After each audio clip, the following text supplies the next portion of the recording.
I got to see my people suited and booted. I got to see my people with more than a 5th grade education language, like more than just, hey, yo, bitch, what's up, ho? I got to see look, more than... I'll holler at you real quick. I'm saying. Yeah, what's up, little mama? You know what I'm saying? Like, that's the environment. That's what in your neighborhood? Hey, yo, bitch. Dog. I mean, dog. Yo, where'd you grow up? Did you grow up with DMX? I grew up in East Nashville. Hey, yo, bitch. Right, hey, yo, bitch. Welcome to the TMF Podcast, where we have too many feelings. I'm your host, T. Staples, and I'm joined today by... It's your main man, Freddie B, the Super Bowl predictor. Oh, I see. You're going to hold on to that one. All right, and yes. All the way in St. Paul, who we got?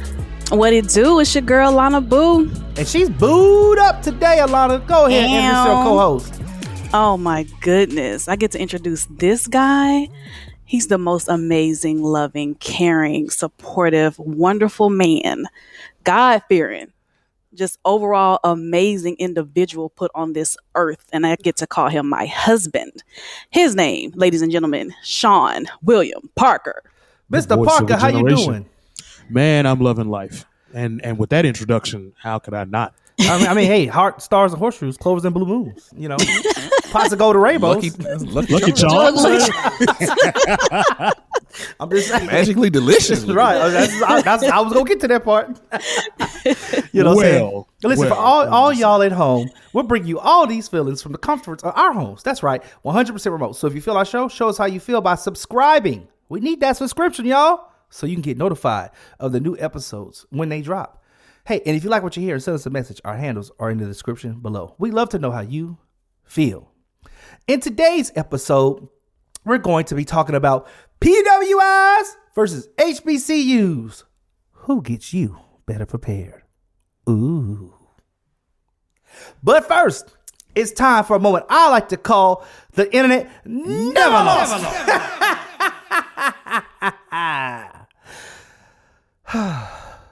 In my intent to navigate through the endless insanity of interconnectivity that we all call the internet, I find myself having this moment of, missing home. You get that homesick feeling sometimes, but not my actual house, right?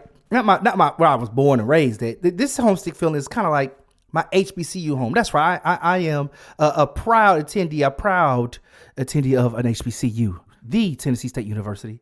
And so I decided, let me go down and see what they doing down in the land of golden sunshine, by the Cumberland's fertile shore, that is.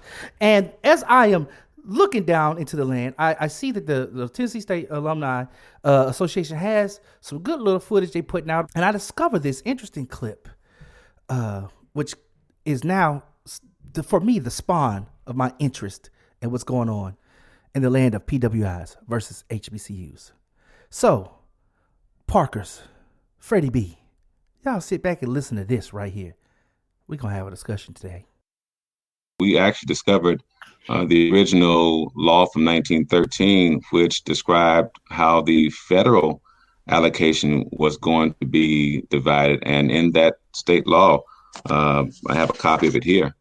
It describes that UT's allocation will go straight to UT, but Tennessee State's allocation went to the state treasurer first, and then Tennessee State. And let me pause here and make something also very clear to everybody. This is not a UT versus TSU thing. All right. This is not an institution of higher education versus another one.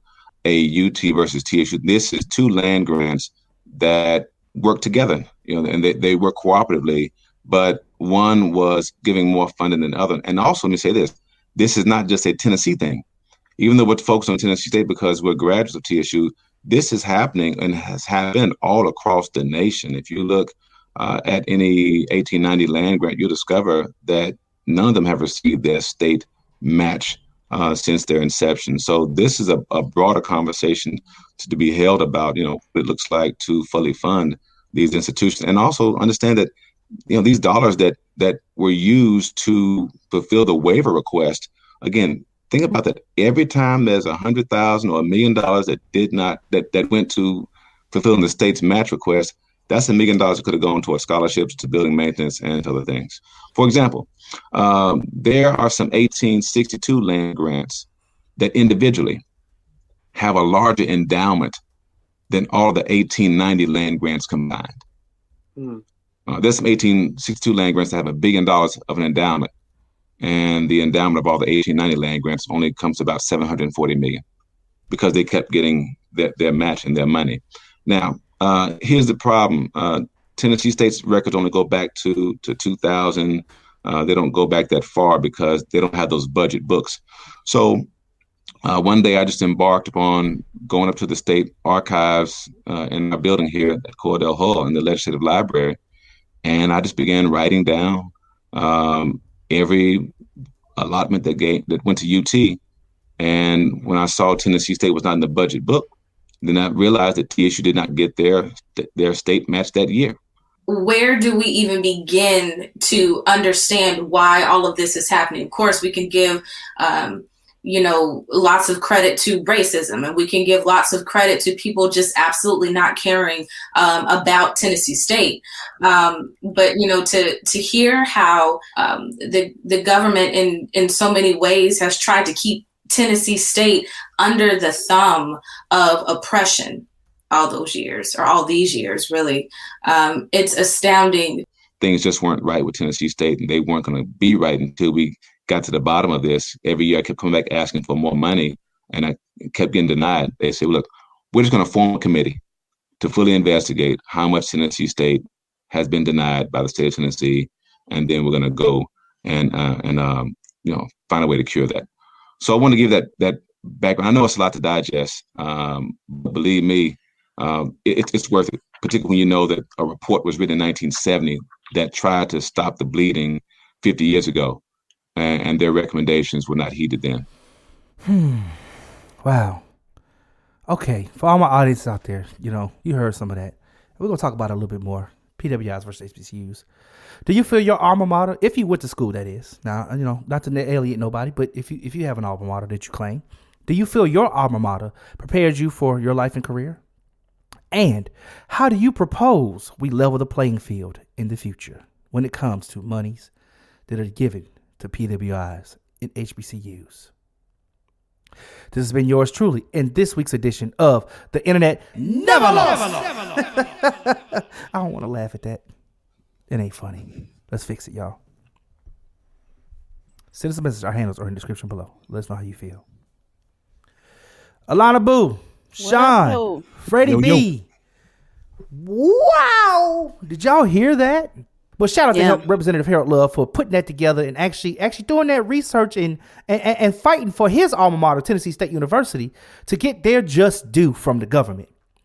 How do y'all feel about that Internet Never Loss clip? I mean, y'all just, free form. Let me know. I mean, I get the chills thinking about how they just they just find new ways. We just keep discovering new ways white folks take it from us. To keep us down. Finding new ways to keep us down. It's not, I can't say I'm surprised, with, of course, us being on campus. Like when you're a student, a college student, and you have people that you went to high school with, and, they go to different institutions. They may have gone. So I had a couple of classmates who went to like a UT, a PWI, and when you go visit their campus versus, what it was like on our campus at Tennessee State, one thing that really stuck out that he said was, the funding that we could have used or that belonged to us that we never got goes to, stuff like scholarships and building maintenance. Yes. And being on campus, that building maintenance, oh my goodness. I do remember a few cold showers in Hale Hall. My God. A few cold showers in the winter time, unfortunately. And that's all funding that, should have been allotted to us, but that has been held back from us. And you can't help but what justification is there for it? You know what I'm saying? So you can only rely on items like she said in our line of questioning, like racism and oppression and things like that, because what other justification would you have for that? Right. Yeah, man. Yeah, I mean, it's you always got to follow the money. You always got to follow the money, man. And the money will tell you, where what's happening. You follow the trail, and that's always been my thing, just overall with just the whole racism part of everything. Is Black people needing to have that undergirding, that foundation to where we can, it's like telling, how racist people tell Black people, you need to pull yourself up by your bootstraps. And my thing is always, we gotta get the bootstraps. You know what I mean? Like, white people have been given, white people have been given bootstraps and the little hooks to pull the bootstraps up with. Right. It's like, we don't even get the boots. And so, that's always been my thing. You see these, even now with the whole fallout from last year and all the protests, companies putting, we care at the top of their websites, and, we gonna donate money to this restaurant, and we gonna give money there. And my thing is about opportunity more so than just giving handouts. The handouts are cool and they're fine, but also, more importantly, it's the resources, the opportunity, so that we can create, like, for example, movies and stuff.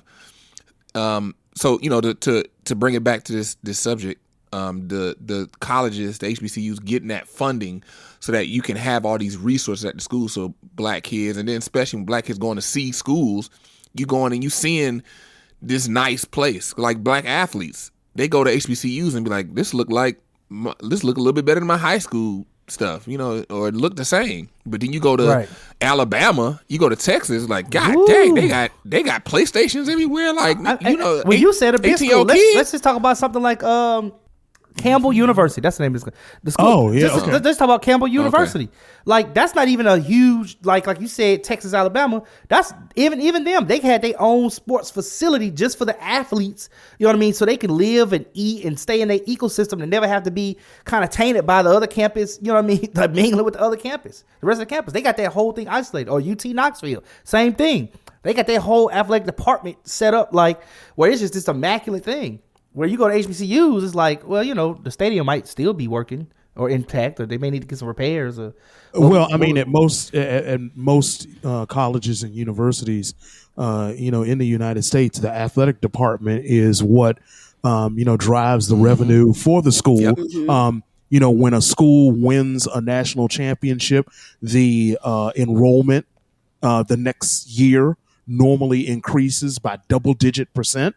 Because incoming students, they want to be associated with winners. So you're going to see year over year, you're going to see the Alabamas and the UCLAs and the Stanfords, these schools, Ohio States, these schools that are heavily driven by athletics. You're going to see them. They're going to grow bigger. My alma mater, I went to a HWCU. You will not. No, sir. HWCU. Historically white. I went to a PWI. He did. No, I didn't. You gonna take our name? That man took everything. They took jazz from us. They took everything. Rock and roll. I apologize. I went to a PWI. I went to the University of Maryland at College Park. Okay. And from the time that the Terrapins, yes, from the time that I was there, once I left, they won national championships in several sports. They had because their largest athletic booster is the CEO of Under Armour. He was a former player. Oh, yeah. Where's Strunk, right? Kevin Plank. Plank. Yep. Oh, not Strunk. Plank. Yeah. Well, you had the K right. It's all good. Yeah. But he has dumped millions and millions of dollars into the athletic program, and they built a new. They actually gutted the old Cole Fieldhouse, the old basketball arena, and they turned that into a new football facility.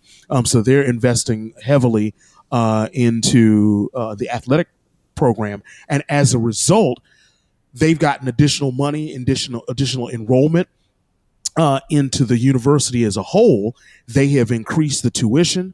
They call themselves the Stanford of the East because they're trying to achieve that goal. And I mean, every time I go on, the last couple of times I went on campus before I moved up here, I mean, there was construction everywhere. Like I got lost in the student union, and I used to work in the student union, and I couldn't find my way around because there was so much construction. So, even at a school like Maryland, who traditionally hasn't been that school that, they haven't won a national championship in football since 1953.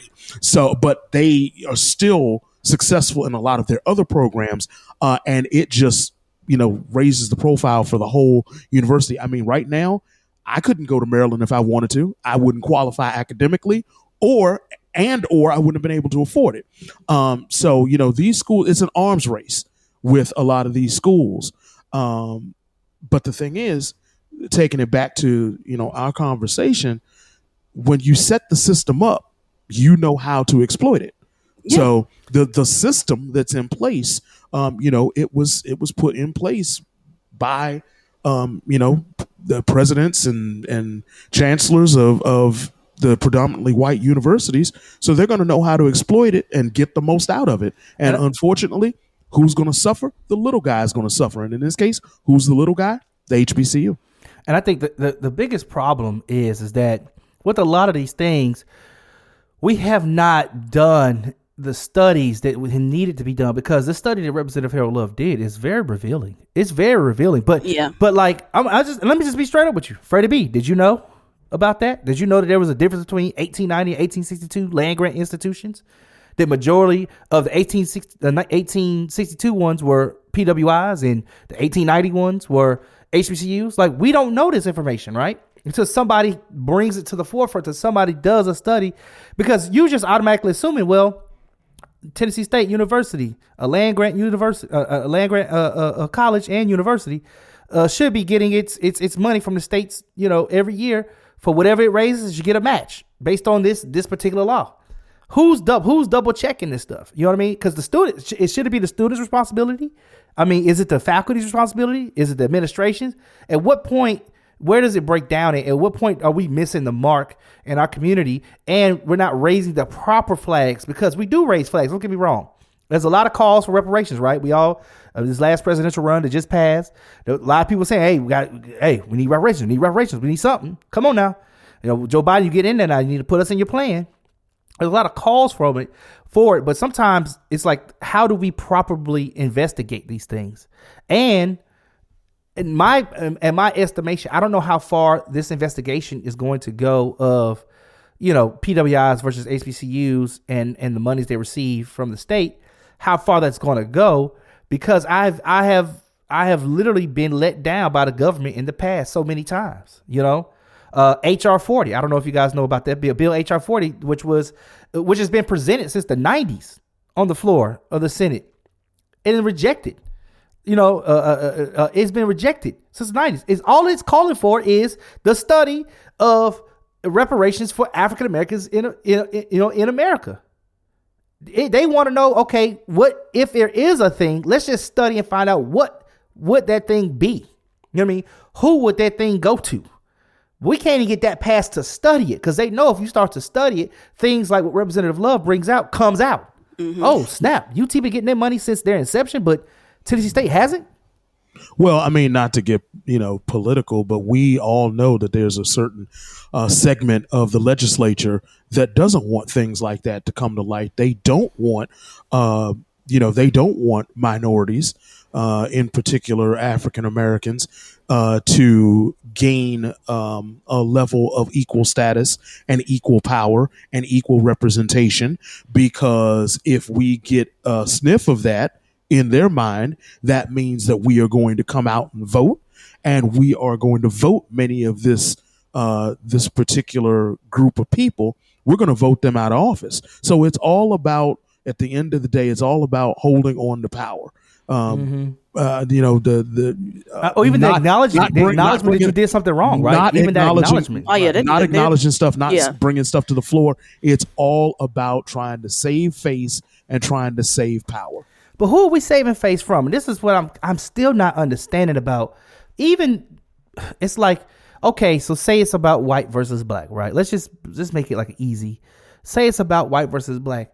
At some point in time, you have to recognize that what you're doing to keep yourself propped up is actually keeping yourself in a position where you really can't thrive because somebody's always going to be at your back versus teaming up. Okay, we all Americans. We teaming up. Can't no country get to us now. You get what I'm saying? But you know what? It is. I'll say this. I'll say this real quick. It's that white people, if black people start becoming equal, they feel like black people gonna do to white people what they done to us all these years. They like, oh man, it's a fear. they get equal. Yeah. It's a fear of retribution. They think that black people in our hearts want to do to them what they did to us all these years, lynch and castigate us, all that type of stuff. Which obviously that's not true, but they fear that because that's what's in their heart. I mean, look at the establishment, and I'm trying to avoid saying Republicans, but I mean this is pretty much what it is. So follow me on this. With the establishment, who are the two people in government over the last 10 or 15 years that they have been scared of the most, that they have been trying to discredit the most over the last 10 or 15 years? Two people in government. The Republicans. In And who are the two people that they seem to have an obsession over the last 10 or 15 years? Hillary Clinton. Hillary Clinton and Yeah, you got me on. I don't know. Pelosi? our first black president, Barack Obama. Oh, that's right. And That's what do those two people represent? They represent African Americans and women. They are scared to death of those two, representing that retribution factor. If Obama gets in office, they were afraid of the retribution of African Americans, again, that they were going to do everything to us, to them that, they did to us. And the same thing with Hillary Clinton trying to get in office with women. They're terrified of, I guarantee you that all of this stuff is going on right now. Wait until Kamala Harris announces that she's going to run, whether it's in 4 years or 8 years.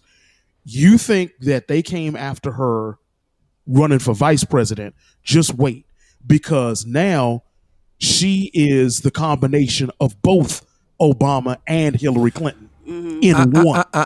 I disagree. You disagree with that heavily. though? And that's fine. Talk. I disagree heavily because if I don't know who remembers because I tweeted my bold prediction last June, and then on one of our episodes, I forgot how that was like season 1. I said my bold prediction to where the next election, 2024, is going to be Kamala versus Candace Owens, head up for the presidency. Black woman versus black woman. So our next election, we gonna. My bold prediction is we're gonna have a black woman as president. Is it Candace Owens or is it Kamala Harris? And so that's why I first disagree, and I further disagree because I don't think overall it's Democrat versus Republican. I think it's because you got because Hillary and Bill they helped pass some of the worst laws to really gut black people in mass incarceration, to really increase mass incarceration with black folks. Because people talk about the crime bill that Biden signed, but then also there's another bill that Clinton helped sign. Because when Hillary Clinton pushed that super predator adage, she was really pushing that. I just read an article. It was the 96 crime bill, but then you got a bill that was passed in 1999, and I forgot the name of it. I have to go back and look it up, but I just read an article about it, and that further increased mass incarceration amongst black people, and then created the disparity of the drug bill, which included marijuana, which a lot of black they talk about now because it's legal in a lot of places, but there's a lot of black people still locked up because of marijuana. But then it's legal in a lot of states, and people are becoming millionaires off marijuana legally. But then there's men still sitting in jail because of 3 strikes you're outlaw, things like that. Right. Because of that. So that's why I wouldn't say I don't think it's Republican versus Democrat, because the thing is you got racist Democrats, you got racist Republicans. It's just the racist Republicans are more outwardly with it, like Southern racism, which Thomas and we talk about all the time, the difference between racism from the Southeast, because we both grew up in the Atlanta metro area and then being in Nashville, and then now we live in New York and we interact with the Northern racism. And the Northern racism is your Democratic racism. That's what they call that diet racism. But please understand that at the end of the day, what I'm saying that at the end of the day, it's not about the racism. It's about who is the biggest threat to the power. And because and the reason why I said that is because women and minorities are the two biggest groups that are gaining in terms of voting strength and voting power. So it's all about the threat to the power, not necessarily just because they're women or because they're black. So that's what I wasn't saying. It's whomever is a threat to their power. If it was another group of white people that was a threat to their power, they would turn their guns on it. That's all I'm saying is that that it's not about trying to do what's best for the country or anything like that. It is about holding and concentrating the power that they have, because if you have the power, you have access to the money. And we all know at the end of the day, in a lot of instances, it's about the money. Well, see, the thing is that Sean's argument actually coincides with your argument of Candace Owens and Kamala Harris for president, because in my estimation, most people do not agree with Candace Owens' rhetoric. As smart as she is, as outspoken and well-spoken as she is, she seems very toxic and on the side of the power. So even if you wrap up, white power in a black woman's body, you know what I mean? Just because she's a black woman does not make it any more meaningful. See, what's interesting is that would get people voting because of how she looks and what she is, and not who she is. And I think that's the thing that even Sean is saying there, is that the power, as long as they can control, they can keep the power. They don't care who they put up. They put a man in a rabbit suit up there. And see with everything that is going on, and Freddie B made his bold prediction. Here is my bold prediction. The Republicans bold predictions. The Republicans are not going to they're not going to nominate a black woman to run for president. They are going to nominate a centrist Republican white man, because they need their base, and that man is going to be, at that point, former Maryland Governor Larry Hogan. He is a centrist. Wow, that's a bold prediction. He is a centrist Republican. I was waiting for it to get bold. It got bold. Okay, he's talking about when it's going to get bold. Okay. He is a centrist Republican, two-term governor in a very Democratic state. Maryland is the second most Democratic state in the union, behind Massachusetts. They elected this Republican twice to the governor's mansion. He will be the Republican nominee. You said Maryland is the second most state in the country? Second most Democratic leaning state. Like, they're the second bluest more than state. California and New York? Yes. Are you sure? We just have more people, Fred. You got to remember, New York and California and New York have more people, but Massachusetts and Maryland, in terms of their voting record over the last, I think it's 30 or 40 years. I think it was half century. They are the two bluest states. 100 years? It's a half century, I think. They are the two bluest states in the nation. So yes, I believe that Larry Hogan will be the Republican nominee in 2024. Oh, but side note, did y'all see Candace? So I said that, and then Candace, the day after the Super Bowl, she tweeted that she was thinking about running for president. Did y'all see that? No. Mm-mm. Yeah, like I'm killing with the predictions. There's gonna be a lot. There's gonna be a lot of them. Let me tell you there's something. Gonna be a lot of Republicans running. But we gonna see it. It's on record. It's on wax. You said the Democratic governor, Lieutenant Governor of Maryland, Republican governor Hogan, of Maryland. Republican, my bad. Republican governor of Maryland, Hogan, Mm-hmm. and then I said Candace Owens in 2024. That's cool. Hey, it is on wax. It is on wax. But I think, like what Thomas said, yeah. I mean, I think yes, it's the power, and like I said, I think that it's not necessarily like they're attacking women, because then if you say women, that includes white and black women, and I think that there's a distinct difference between white and black women, because we've had this conversation on like I think it was like maybe our third or fourth episode back in season 1. About like the feminist movement, mm-hmm. and even the LGBT movement now. Like white people co-opt these different movements, and then they'll bring in black people to help really push it forward. Because black women gonna hop in, and once black women become the engine on something, like it's gonna go. Like we all know that once black women hop in, it's time for business. It's time to move. It's time to shake. It's time to make things happen. And so everybody know that. So they know, like, okay, with the feminist movement back in the 60s and 70s, like black households, we was good. It wasn't no power struggle. Black men weren't holding black women down, saying you can't do this, that, and the third. Like, because you go in the household everywhere. Big Mama was running the house, and the man, he go out and get the money, and Big Mama was running the home. The black man was running the house. So it was a nice give and take. It was the white people joint that was having problems with the white man castigating the white woman. The white woman wanted rights. She went to the black woman and was like, hey, look, you need to get down because you need your rights. Black woman like, we need our rights? We do? Like, yeah, you need your rights. Like, look how these men doing this. Like, da-da-da-da. She like, and then a lot of black women was like, you know what? We do need our rights.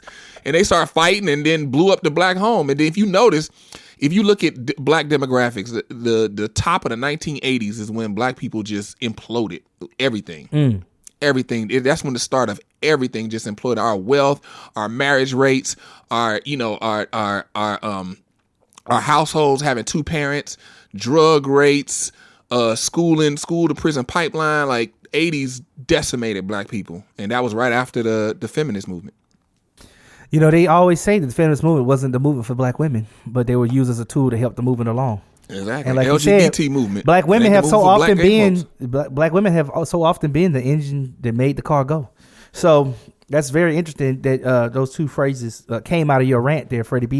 You got a lot of feelings right there, Freddie B. We're gonna have to put them on wax for another episode. I feel it, man, because I be so mad seeing this stuff, and black people be hopping in with the white folk like, okay, I'm gonna hop in with the white folk, I'm gonna win. Like, no, you gonna get used, and once they accomplish what they want to accomplish, then you get sent back, become a tool. Room. So that kind of brings me back to today's topic. Then PWIs versus HBCUs. Which one do you guys prefer, or would you say better prepares people for life?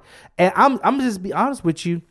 Is it a case where black people going to PWIs helps those PWIs like position themselves to do the other things they want to do? They can say, oh, look at our minority base. We're meeting the numbers with our minorities here at our schools, so we can get more funding. Or is it a case where HBCUs really are not doing the work that they need to do to prepare their students, and therefore people are choosing PWIs? Are these the things that you guys have seen in your dealings? And I guess I want to start with I'll start with Alana on this, because I'm kind of curious. Alana, so y'all might know this. Alana Boo, she got Alana Boo as the name. She hold on to her hood fame, but the chick is smart. Okay, don't let the name fool you. Don't look at the nails. I don't want you to be tricked by none of this. She was an honor student. I'm calling you out. I said facts. He said facts. Oh, facts. She is an honor student. You said something else. The only reason why I got to know her because she was coming to school for engineering and decided to shift, but she was smart enough to make the shift at a good point in time where she did not really suffer the penalty of time, but she was still able to graduate on time with honors, all of that. So Alana Boo, say the same. Well, I can't. Neither can I. I can't say the same. But Alana Boo, can you tell us? Okay, what do you think? Like, do you feel like at HBCU you were prepared leaving your school? Yes, I do feel like that I was adequately prepared when I left my HBCU. And one of the arguments that is commonly made when it comes to PWI versus HBCU is, it's like the most common argument is that a HBCU does not prepare you for the real world, because the real world is not, a world of a whole bunch of other black folks when you go to your office or, your Fortune 500 company that you work for, or whatever the case may be. And although that's accurate, it still does not reign true. I work in banking, so of course it's a predominantly white, field and industry or whatever. And I don't feel any less prepared coming from an HBCU, versus if I would have went to a PWI. I feel like Tennessee State really prepared me for, because in the training that we got in the honors program, it wasn't just about, you were competing against like the best of your same race. Okay. Yeah. You know what I'm saying? Yes. So it wasn't that we were just chilling, just hanging out, in the yard and stuff like that. No, we were at conferences, at the Thurgood Marshall conferences, competing against the other best that just so happened to be black. Right. So And when you get out of the actual university realm of it and you actually enter into the quote unquote real world, I feel like you're a little bit more prepared, in my opinion, because you were on equal. You're already used to, because like when I came from high school, I came from a really diverse high school, majority white.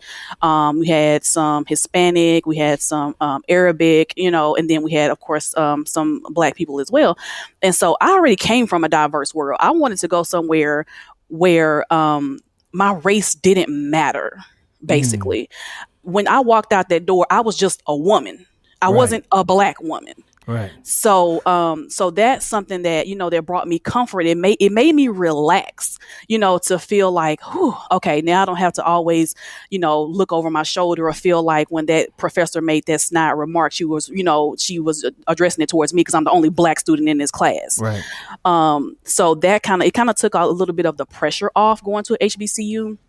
Because I had experienced some of that in high school with, like I said, it being a more so predominantly white high school. So just being able to take off my Black label just for 4 years was like so refreshing, and it was amazing. And then I got to see that, oh my God, like there are some fellow intelligent Black, students that are attending these universities, and they're like beyond, top of their class. They're, they speak so eloquently. They, it's amazing the shift in paradigm that I experienced because, I'm a girl that grew up in the hood. So, it's easy to only see what you're surrounded by. So if I'm only surrounded by, a bunch of guys that just sell, standing on a corner, selling their little weed and got their baggy pants and things like that. And, and the girls, everybody's getting pregnant by 16 and nobody's, by the time they graduate from high school, nobody really has a plan. There's no secondary education plans. It's just, I'm finna go find me a little job. I work at Wendy's. I work at somewhere, like a fast food place or something like that. That's the environment that I was in. So when I attended an HBCU, I got to see my people elevated. I got to see my people suited and booted. I got to see my people with more than a 5th grade education language, like more than just, hey yo bitch, what's up ho? I got to see more than what's up, little mama? You know what I'm saying? Like that's the environment. That's what dude said in your neighborhood. Hey yo bitch. Dog. Where'd you grow up? Did you grow up with DMX? Right. Hey yo bitch. I mean, but that's like that was my like reality. I grew up in East Nashville. It ain't the East Nashville it is right now. The East Nashville right now is all gentrified and shit. It's all the white people that came back and then took their little houses and stuff. The housing market has like boomed, and because they're trying to ship us back out, to the suburbs, to the suburbs and stuff like that. And so it's been all gentrified and things like that. So it's not the East Nashville that it is now for those who are listening. They're like, oh, East Nashville's not that bad. No. It's so nice and wonderful so and pleasant. And you see white women running around with their headphones on and stuff like, no, not when I was growing up. So, it's just, I got to see I got to see my people in a different light, and it changed my world. It told me that I can be better. I can do better. I can achieve things that no one that I grew up with even had the idea of achieving, because it wasn't in their surroundings. A lot of times it's about your environment, and what you're surrounded by. I didn't know that you could live in a house without roaches. Like this is how that I grew up. I didn't know you could live in a house with great water pressure. You know what I'm saying? Wow. So that's deep. So when you change your environment, that's such a girl thing to say. I mean, you gotta have good water pressure. You gotta have, you gotta have good water pressure, Freddie B. Come on, Freddie. We know the water pressure is good. You but I mean, but women say that because they gotta wash their hair. You gotta have some good pressure to wash up in your hair. I see what you're saying. Yeah. So when I got to Tennessee State and I got to see all this Black excellence, I was just, my whole world opened up, my mind opened up, and the sky became the limit. And so that's why I'm like, I'm pro, HBCU, amongst other reasons. It's a nurturing environment. You have a supportive atmosphere and community. For me, it was affordable. I actually went, since I was an in-state student, I actually went on a full ride presidential scholarship. So And with that, you have to maintain a GPA of no lower than 3.0. So, I wasn't there to play. I wasn't there just for, common misconception. Oh, the people just go to HBCUs for their party life and, and stuff like that, because like homecomings are lit and things like that. But the party life was fun, though. I mean, don't get me wrong. It was lit. Okay, thank you. Don't forget now. We were out there. Right. It was lit, but that's not why, why I was there. The overall culture, and just like I said, just being able to take off that black label, even if it was just for a limited time only, like the McRib. You come back every season. You get to take that off for a second and just be a human being and not feel like, at this point we're on equal footing. You know what I'm saying? Like, I feel like, okay, you're black, I'm black, so neither one of us can say that the professor had a racial, disagreement against one of us. Like, it is, you're black, I'm black. Let's see intellectually, who can take the cake on this topic that we're being presented with. Yeah. So, it was an overall amazing experience, and don't get me wrong, I applied to some PWIs, but that wasn't where my heart was. I wanted to go to an HBCU to have that overall experience for the culture. Okay, that's real good. And let me add a little note to that, because the sky is not the limit was one of the things I actually took from the honors program at Tennessee State University. I was not in the honors program, but it was gentlemen. You hung around a lot. Yeah. I got some business over there. But Thomas hung around everything. Like floating, just be in the area of everything. Yeah. He ain't a part of nothing. He just a part of. He just taking all the nuggets. That's right. The sky's not the limit. It's like, oh wow, it's not the limit. You can go further if you want to. Yeah. So I want to throw that one in there, because that was actually one of your friends that told me that, and I was like, oh, that's deep. I'm write that down. I like that. So it seems like you love your HBCU, and when you left, okay, let me ask you this: did you run into any resistance post college after you left, when it was time to enter the workforce? How do you feel? Do you feel like you were ready to interview? You were ready to get this job, you were going to be, or you were going to start your own business or whatever you want. Do you feel adequately prepared in that sense? I was, especially when it comes to interviewing, I was beyond prepared. When I tell you, going to all those conferences, they gave us, they set up situations like you had mock interviews and things like that. And so, and they weren't just, just bullshit interviews. They were like, they wanted you to use the STAR method, but they didn't tell you that. So they wanted to know what you already knew when it came to answering questions and things like that when it comes to the interview. So I even had one lady tell me, because they had a misconception of me when I first came in. I have a little flair with the way I dress. I have a little flair with the way I wear my hair. So they were probably like, well, we love that flair. They were probably like, oh, here come this little ghetto girl. Like we're gonna see, what she do or how or whatever. But when it came to that interview, when I tell you I switched up my hair, I switched up my wardrobe, and when I came in there and I executed that STAR method perfectly, and the woman literally told me, she said, you know what? She said, when I first saw you and I knew that we were going to have to do this interview, she was like, I was a little concerned. She said, because, of how you had your hair and, and things like that. And people look at everything. She must have listened to Eddie Ari or nothing. I don't know. I am not my hair. I am not my hair. Come on now. So, but yeah, she flat out told me, to my face that she had this idea of who I was going to be and how I was going to speak and, and everything just based on my appearance initially. But when I, sat down and completed that interview, totally blew her mind, because she was like, oh, wow. Like I didn't know that, that I could do it like that, so I was just like, man, it's all about being versatile. You know what I'm saying? Like I can be myself, and then I know when to turn on and when I need to, just perform basically. Yeah. Code switch. Yeah. I look forward to the day when you can have a girl that looks like Babs walk into a corporate office and but she's so well together, it's like you can't, yes, her look is extreme, but that's a part of her tactic. You know what I mean? Like, exactly. Yeah, I this is who I am. But by the way, let's look at the numbers from last quarter. Like, exactly. Oh, snap. So I look forward to that day when what you look like is not who you have to be like. You know? And I know old folks will tell you this. Even my mentor, he had what he called his costume, which was a suit and a tie. Mm-hmm. He wore it every single day, just because it was like that was his daily costume. Yeah, it was his presentation, so that he would hopefully the world would not judge him in a negative way. And I thought how even him telling me that, I was real sad just hearing it. Like, I was like, wow.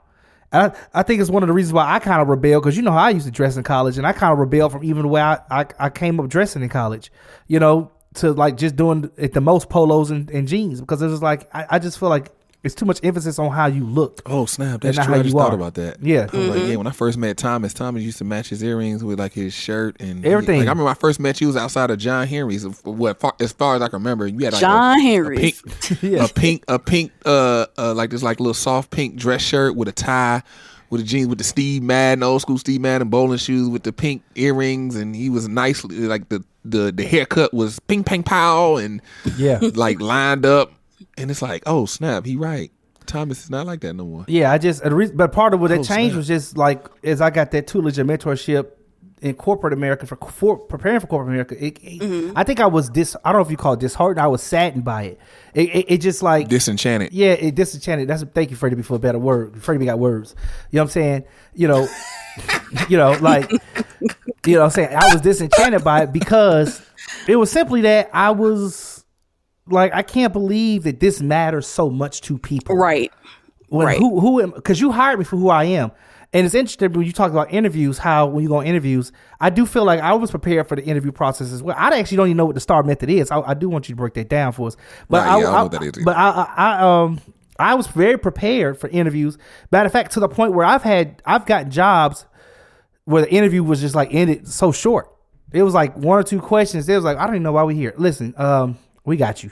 Like, you know, like, all right, this is what we want to put you in. Or sometimes I get elevated just from the rip, like I was going for this job, but they say, actually, we have a higher job we want you to do. You know, that's happened to me a couple of times. I've learned how to navigate just being, you know, coming from the HBCU. So, okay, so Alana Boo. What's up? Tell us the STAR method, just real quick for the people. You said it twice. So you say it twice, it must be nice. So the STAR method, it's basically an acronym. So it stands for situation. The interviewer wants you to basically present a recent challenging situation where in which you found yourself. So you found yourself in this challenging situation. Now let's break it down. So that's the first thing. It's S stands for situation. The T stands for task. So basically, what were you required to achieve in this situation? And then we got the A, which stands for action. What did you do in order to achieve the task at hand? And then R, what were your results? So after you did your action for the task, what ended up being the ultimate result? So they basically want a full picture and a full story. They don't just want you to say, oh yeah, that situation happened to me. Mm-hmm. And then just leave it at that, and they're like, okay, so what was the result? What did you do when that situation arose? So instead of what they're trying to do, how you can talk to somebody and it's like pulling teeth, where you have to constantly baby feed them every single question instead of them just to get the information, instead of them just completing the full story, without you having to say, okay, so what happened next? Yeah. So what happened next? Without you having to kind of spoon feed them the questions to get the information that you need. They want to see, can you basically tell a full story beginning to end, breaking down the situation, the task, the action, and the results, without them having to insert and ask, certain questions just to get what your end result was in the situation. Oh, that's probably why I do good on interviews then, because that's easy for me. Well, you a storyteller, Tom. I wish that's easy. Thomas and I, we're very similar, but I wish I knew that acronym to actually compartmentalize it in my head. It always helps to be able to compartmentalize, because I just had an interview not too long ago, and that would have been nice to. The STAR method. STAR method. Be a star. Shine like a star. Shine bright like a starman. I don't know if Starman. Oh my goodness. I tried. It didn't work. The remix didn't work. Oh my God. Okay, so I'm glad you laid out, that detailed and very insightful ordeal with an HBCU. I want to go to the boo thing, as they would say. I don't know if they call it boo things these days. These terms change. But your husband. And we'll go formal. My bad. Mr. Sean Parker, he went to a PWI, everybody, and he always told you guys that. Do you feel that internet institution that, one, you were going to get the tools you needed to succeed in life. And then I guess if you could, similar to a lot of people, break down on the exit, so what you got while you were there, but then on your exit, when you got into life, how do you felt when it came time to interview and the whole nine?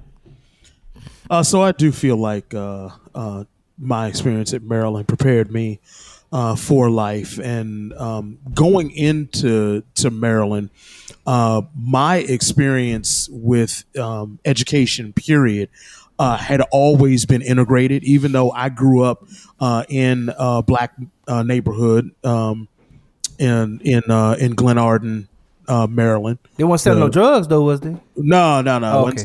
No. But I grew up in a black. I would say a little bit more middle class. I would say it was a lower middle class neighborhood that I grew up in, and okay. So from the other podcast, I was the old guy, so I'll continue to be the old guy. In that I started school. Be who you want to be, Sean. We love you here, baby. Well, no. I'm setting it up because I started school 7 years after the Supreme Court handed down a decision that reinforced segregation and integrated busing. So I was about to say Brown versus the Board of Education. No, not quite that. That's far the one that back. Kamala Harris was talking about, the integrated busing, right? When she was arguing with Joe Biden on the campaign trail. Yeah, because Kamala's 7 or 8 years older than me, so she was at the forefront of that. But I was bussed out of my neighborhood to go to a elementary school outside of where I should have gone, because I should have gone to Glen Arden Woods with all the black kids. Side note, that was Brown versus Board of Education, according to Wikipedia. Desegregated busing. Well, that was. But then in 1971, there was another that's Court Sean versus Charlotte. Yep, exactly. That's Mm-hmm. Yep, exactly. So I was bussed out of Glen Arden to another area to go to elementary school, and then another area to go to middle school, and then I ended up going to a magnet high school, which was in a black neighborhood, but they turned it into a magnet high school. So now you had, kids of all nationalities going to that high school. So I always had the integrated experience. So I really did. It wasn't a conscious thought of mine when I was looking for colleges to look for an HBCU. All of the schools that I applied to were all PWIs. Ended up going to the one that was close to home, to the University of Maryland. And I really do feel like, because I went to University of Maryland for journalism, and at the time, and as a matter of fact, it still does, have a reputation as one of the best journalism schools in the country. And so I, wanted to do that because the University of Maryland was close. It had that great journalism school, had so many internship opportunities in and around the DC area. Ended up having an internship opportunity at one of the local TV stations. So I really did feel prepared to go out. Now, ultimately, I decided not to pursue a journalism career when I got out of college for different reasons. But they definitely prepared me.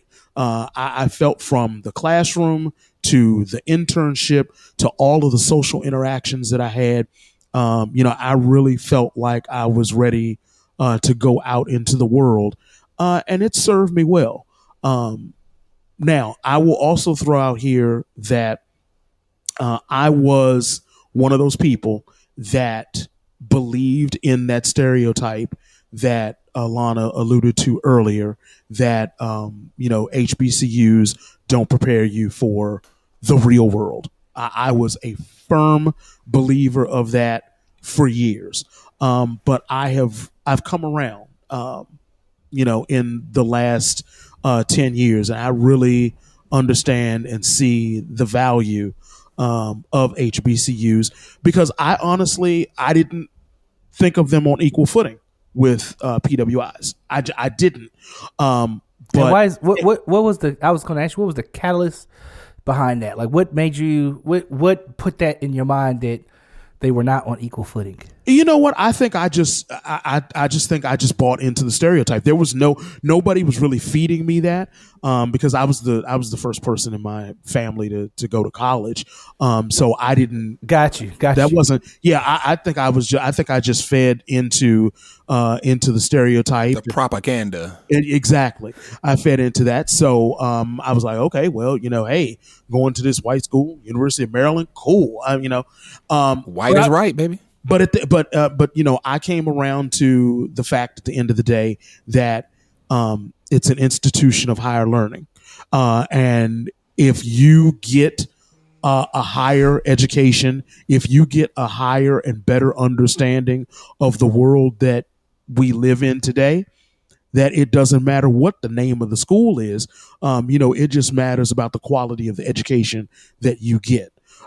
So if I were to go back and do it all over again, I'm not saying that I wouldn't pick Maryland, but I wouldn't exclude the HBCUs from my selection process.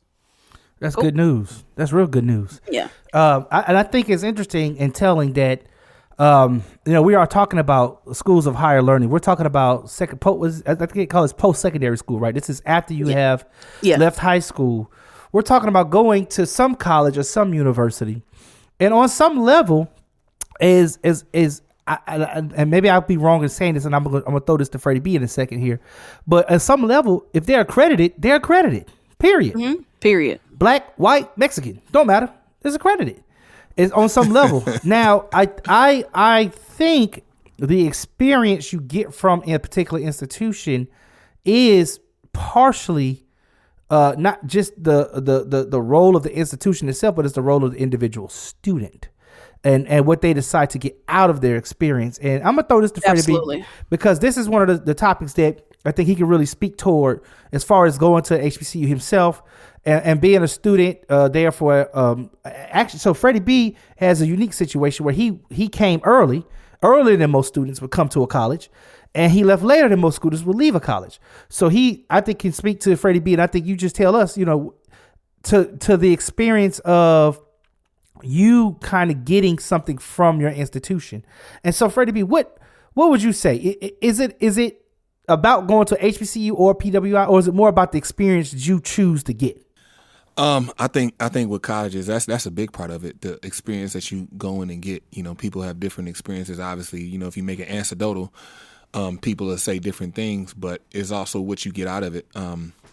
To your point, I think that really, I had a tale of two college careers. To your point of what you said, because I got to college when I was 16, and so prior to that, I went to different schools. Period, and I remember I went to Cedar Grove High in Ellenwood, which was all black. I think we had maybe 4 or 5 white kids in the whole school. That sounded like my high school.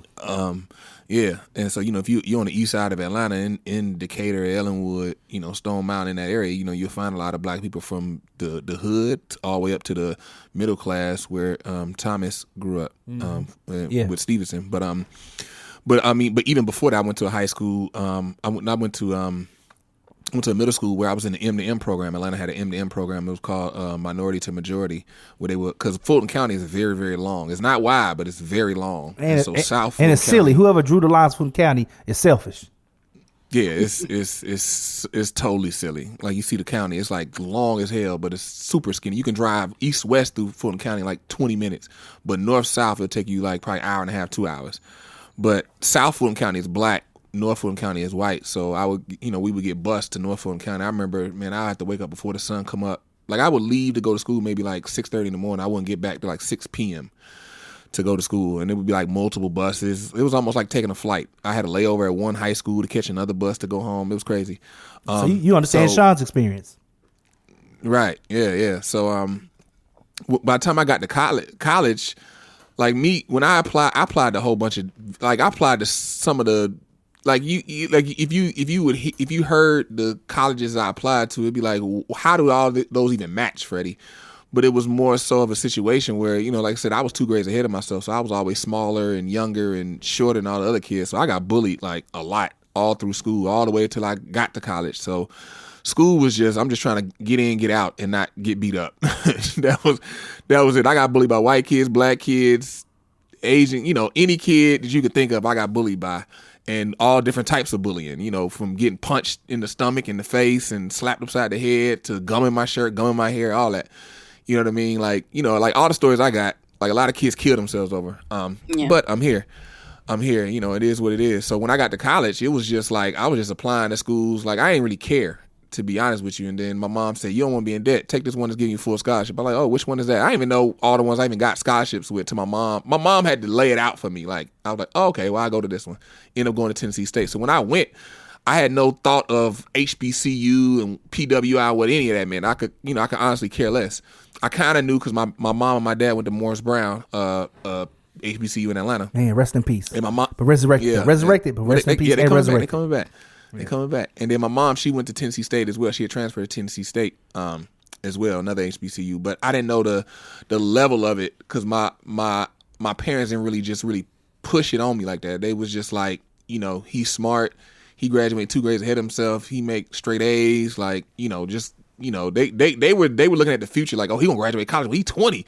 Like, oh, he ain't gonna be able to drink and he can graduate college. Like they off in that future like that. So, but when I got to college, when I first got there, I didn't make the most of it. I was young and I was just still treating it like it was secondary school.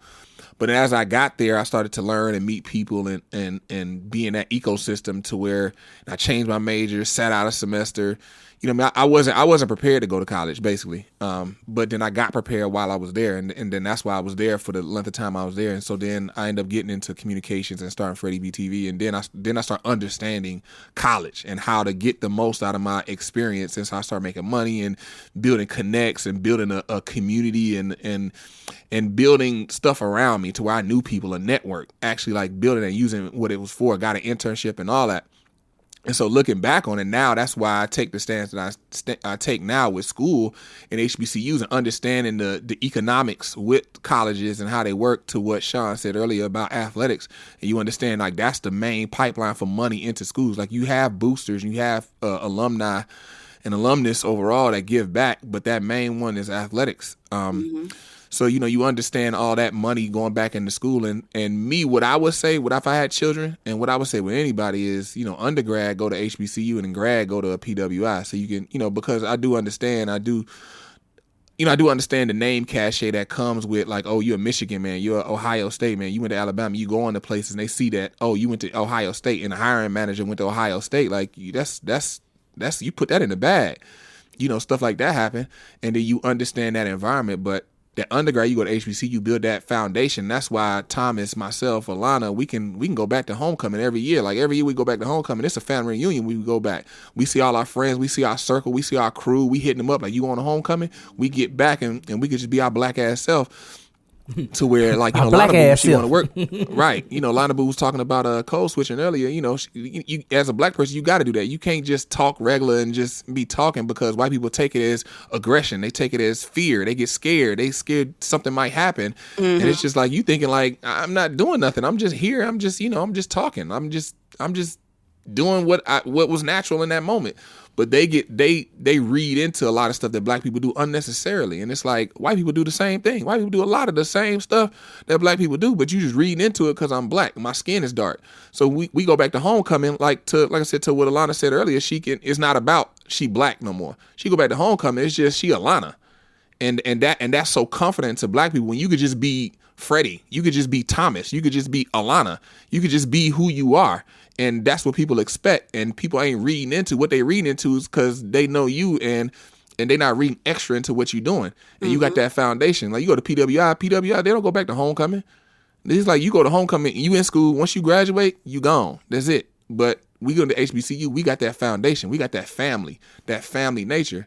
So, I mean, like I said, that's what I would say. Undergrad, HBCU, grad, PWI, you get the best of both worlds. But while you at HBCU, it definitely prepares you because, you should get internships. I mean, because the world is white. The world is white. It's not like you go to HBC and you just encapsulated in this totally black situation and you don't never see nobody white. You never around nobody white. Right. The world is white. So when you there and you should be getting internships and different jobs to, and you'll be in those environments and you'll learn that because you should be doing the same thing at PWIs. If you're not doing it at PWIs, you short selling yourself. So if you're not doing it at HBCU, you short selling yourself. regardless. But when that black person go to HBCU, they have that time of their life where they can feel safe, and then they build that foundation where every year for a weekend at least they can go back to some place and have a respite from the world whooping your ass nonstop, and you gotta form and conform and change your hair like with the Gorilla Glue girl. That would have never happened if she just able to, wear her hair how it grow out her head and just and just keep it kept and just go somewhere. You can't do that. It's like you gotta straighten it. You gotta do this. I got fired from 9 West because I had an afro, because she was like, your hair need to be down. You can't have it like that at work. I was like, this is how my hair grow. Right. But I got fired. She ended up firing me from 9 West. 9 West fired me for that. Say one more time. 9 3 West. times, it's a dime. 9 white. Thomas is a pimp. I don't know if y'all knew this. Thomas was a pimp in his former life. Thomas had hoes all the way down the strip in his former life. He was making hella money. I don't know if y'all knew that. But yeah, but that's just me as a black male. But like it's a lot of black women go through that nonstop. They gotta do their hair constantly, and then they sometimes they gotta resort to wearing goofy wigs and then messing they edges out and all this other type of stuff to where they gotta do all this unnatural stuff to their head. But it feel good to go to a school where you can just be your name, who you are as a person, and you are judged and what she said, teachers saying stuff, and you ain't like, hold on, wait, what that mean? Like, we all niggas here, we all black here. Like, it ain't none of that. I can just off the content of my character move around, and that's refreshing. Mm-hmm. Yeah, I think that's interesting, and I think that is, and that begs to ask the question. Then, Sean, did you ever feel like you had to be someone other than you were at your school? No, because I was, honestly, I was still trying to find out who I was. But no, because of the people that I roll with. No, I never had to be anybody other than myself. I was just a younger version of who I am now. The spitting stats, and anybody wanted to know something. They wanted to know something. It's like, oh, go ask Sheik. Sheik will know what's going on. That was go ask who? That was your nickname? Sheik. My nickname in college was Sheik. Yes. Oh yeah. Okay, so y'all did that. And I was going to say that because both Alana and Freddie B both talked about being able to be who they are in their skin, and I agree with both of them on that. But I also remember Alana was Alana Boo. You know what I'm saying? Freddie B is Freddie B. We don't know, like, people don't know his last name for real. Like I can name probably 5 people I think who can guess his actual last name from college. Like me, T Stapes. That was T Stapes or Tommy T. Like, majority of school, there's very few people who be like Thomas. But so it's good that you got that little bit of that love and that character from your PWI. So you said it was Sheik. They said they call you Sheik. Yeah, everybody. Why? So why they give you that? Yeah, I'm curious. Why they give you that nickname? Freshman year, everybody on my floor started getting nicknames. And so the 2 guys on my floor that was they were kind of the leaders of my floor. These 2 white guys, and their nicknames were Hugh and Hef, for Hugh Hefner, Playboy, because they always had girls in their room, so they were Hugh and Hef. And so everybody on the floor got nicknames, and I was the last person on the floor that didn't have a nickname. It's because you were black. It's because you're black. No. Well, okay. There were 2. Exactly. See how we instantly jumped on that? We was like, it's because you're black. There were 2 other black guys on the floor. Both of them had nicknames. It was just they couldn't really peg, because you normally you got your nickname from doing something or looking a certain way, and they probably saw you was like, hey, your nickname gonna be Nick. Okay, shh. Well, don't say that. You can't say that word. Well, first of all, before I get to the nickname, first of all, when I was when they assigned me a room in the dorm, I lived in a quad my first year in the dorm. Now, for the people who don't know, the quad is a 4-person, right? Yeah, a 4-person room. So it was a room, and it had 2. We couldn't afford quads. It was 2 doubles inside of 1 big room. So I got put in a room. You and Thomas are twins, I promise. I got put in a room with 3 Asian guys. And I was trying to figure out why I got put in the room with 3 Asian guys and they were the stereotypical Asian guys, like going to the library on Friday night and studying and watching Japanese anime, that anime porn and whatnot. They did all of that. So I'm trying to figure out why they did that. Why they put me in that group. Oh my God. And I think what happened was somebody looked at the list of names because my last name is Parker. They left the ER off my last name and said Sean Park. Okay, well let's go ahead and throw him in there with the rest of the Asians and have an Asian quad. Like to this day, I really believe that's what happened.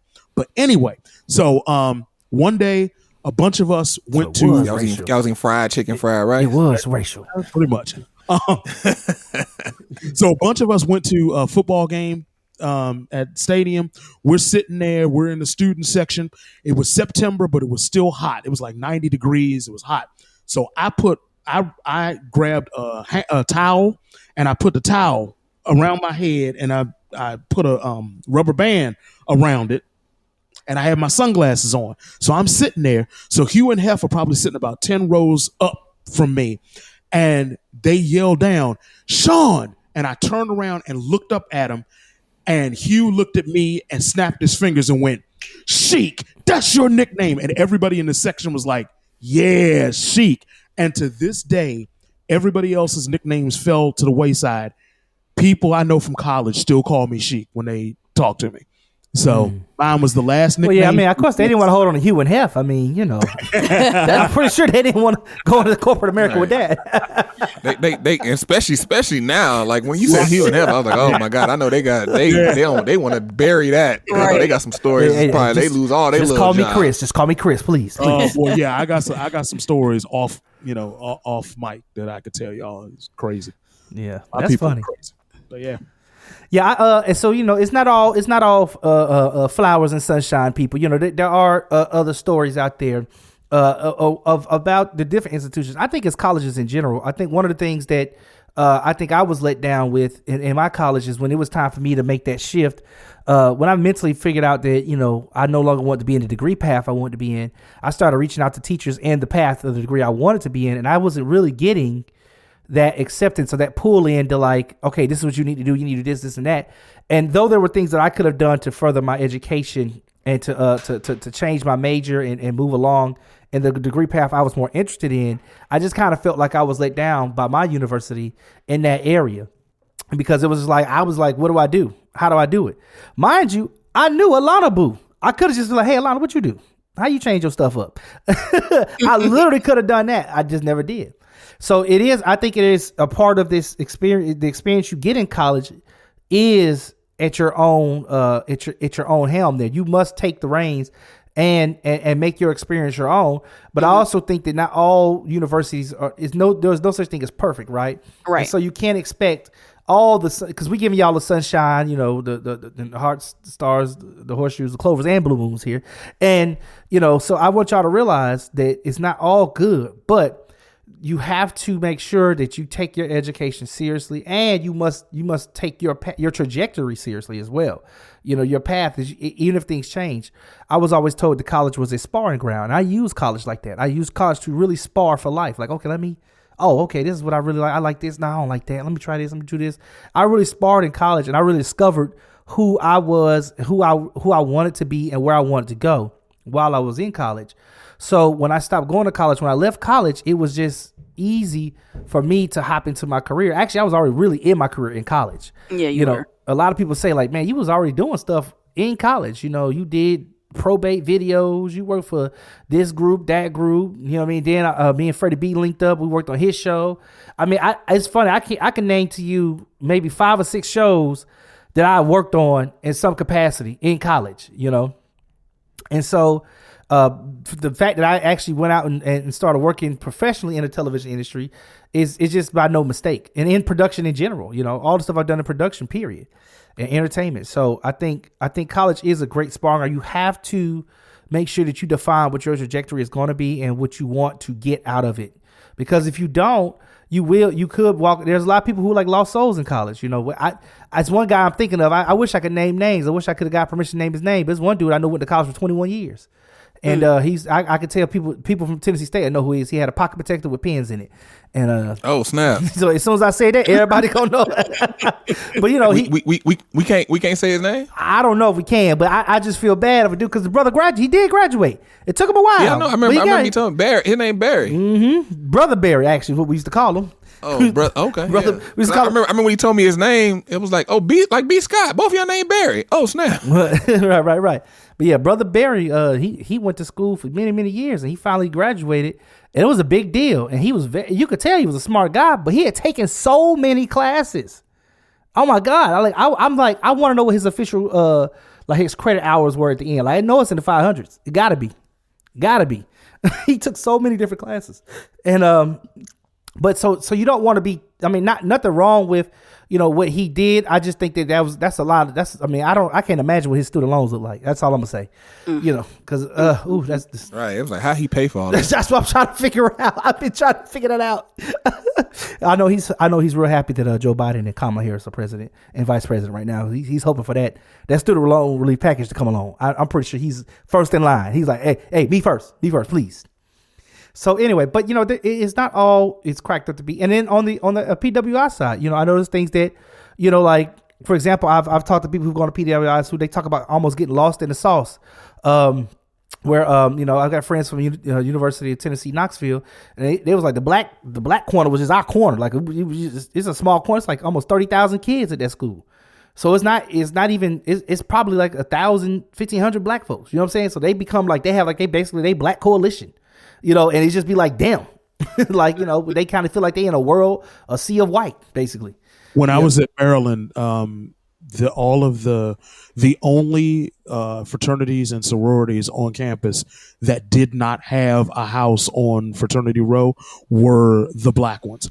The black fraternities and sororities at Maryland, they had offices in the student union, but that was it. And that's like that at most PWIs. As a matter of fact, even at PWIs where they have a house, a lot of times the house is shared.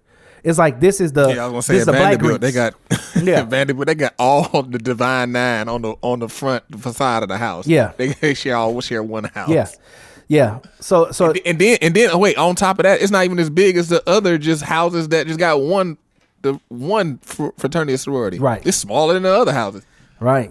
And so there are some things that are not as shiny, right, that we're not talking about here on this podcast today. But in all, I don't think that based on our conversation today, it sounds like that there is not a big separation or difference in PWIs and HBCUs other than the makeup of the school, right?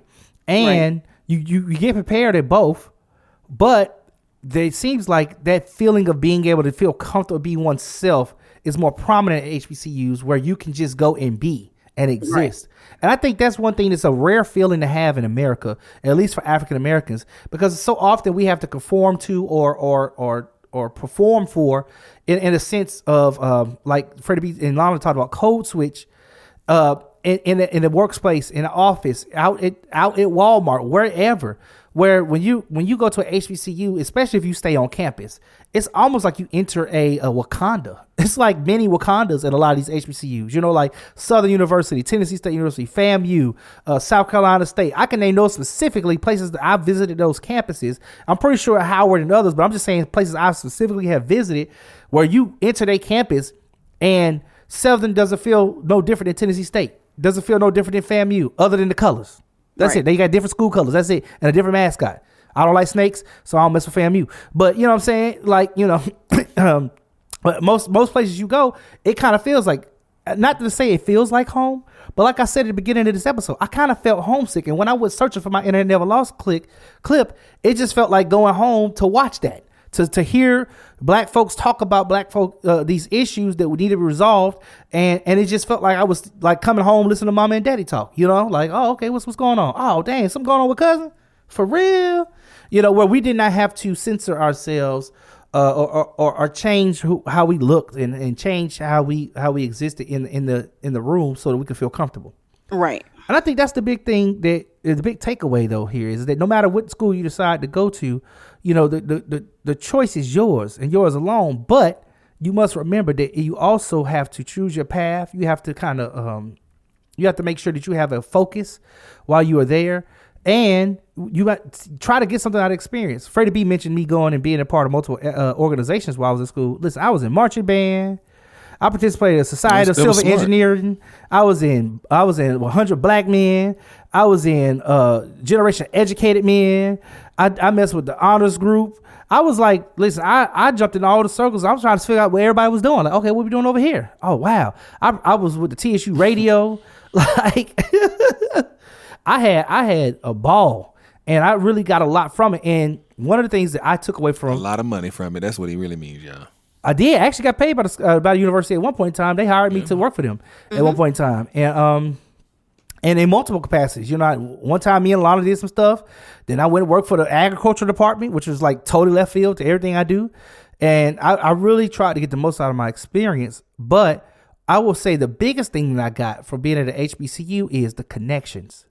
The people who I've connected to have allowed me to move through life so smoothly. You know what I mean? Like, even from jobs that I've gotten, places that I've gone. The first big gig I worked on, I think, was I a sophomore, Freddie B? And see, I always get confused like on who it was. It was Doug. If I talked to Freddie B and Doug, two of my friends from Tennessee State, and I can never figure out which one of them gave me the call for the Stella Awards. But they both was working before. They was both working the Stella Awards. I guess y'all was working like the year before me or something. Y'all had already worked. No. It was I was working, and then the next year some people didn't come back. And then they was asking everybody like, "Yo, we need some people to come on." Right. So you was already there that year before. I hit up. Right. Yeah, I hit up you and Doug to come on. Oh, so Freddie B was there. Freddie B hit us up. I was like, "Come on up here. We can clown, nigga, do this." So then when Doug tell, he be like, "Nah, I called Thomas." That was me. I was like, oh, "Wait a minute. Okay, who?" Now I forget. So y'all gonna have to work Doug this out. don't call nobody, nigga. Doug ain't calling nobody, man. Oh, okay. I see. But yeah, so even that first gig as a sophomore, I want y'all to understand, as a sophomore, I got to be on the set of a big production, and actually we kicked it too. That was funny. Yeah, we was tripping out. Met Gabrielle Union. I made my ex-girlfriend jealous when I met Gabrielle Union. She stopped talking to me and she saw that picture. She was like, "Oh, you met her?" I was like, "Yeah, that's her right there. You see it? We kikiing."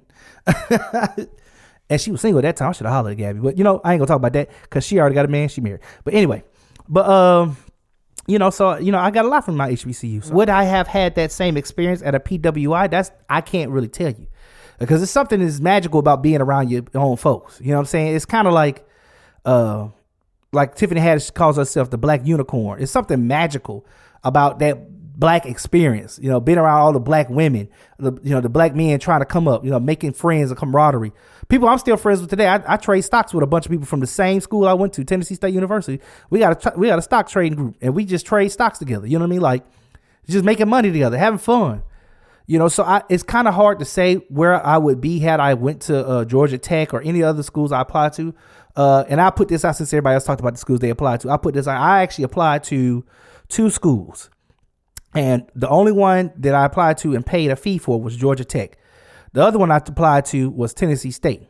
So what happened was I had scholarships to go to almost every Black HBCU in the Southeast. So from FAMU, Alabama State, Tuskegee, South Carolina State, Morris Brown, any of the Black schools in the South. I had got a scholarship because I was in the marching band, but I was also in classical. I played symphonic band as well.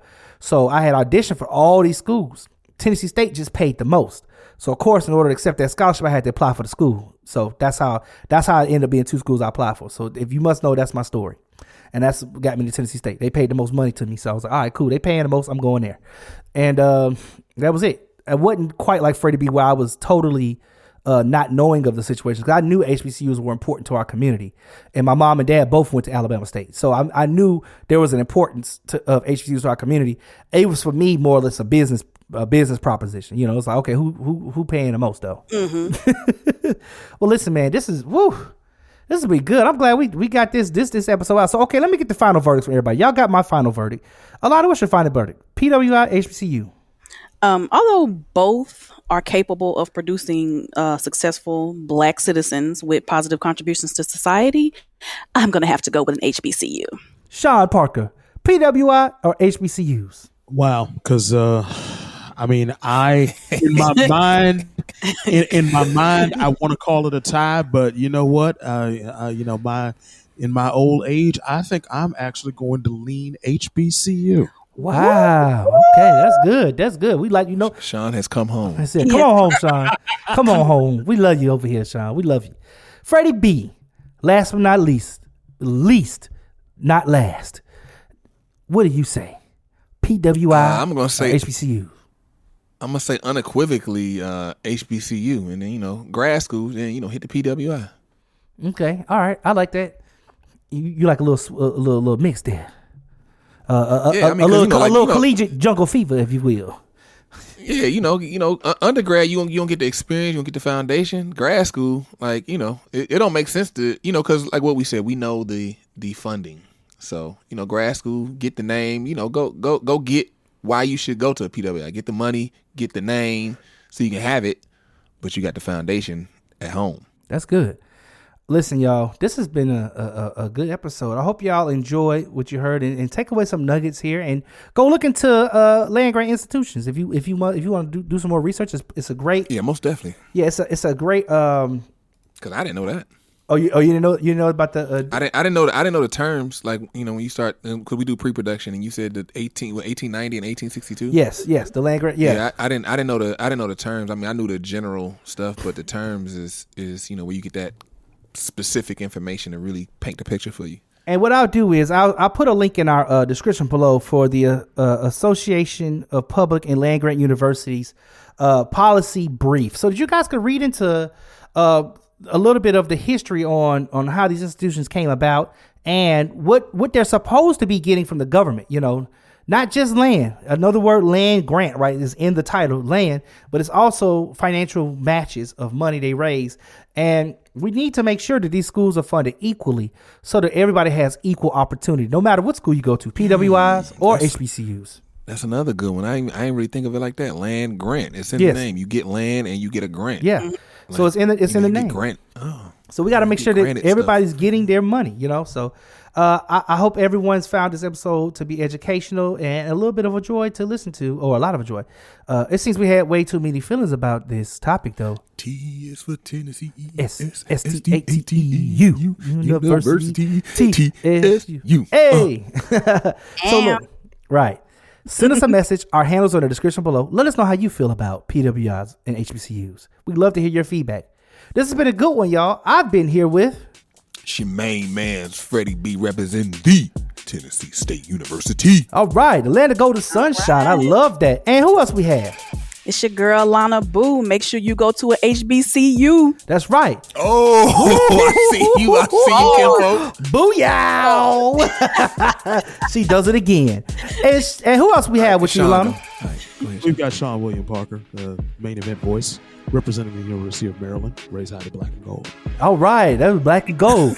Too cold, too cold. PWI. Black and gold. Too hot, too cold.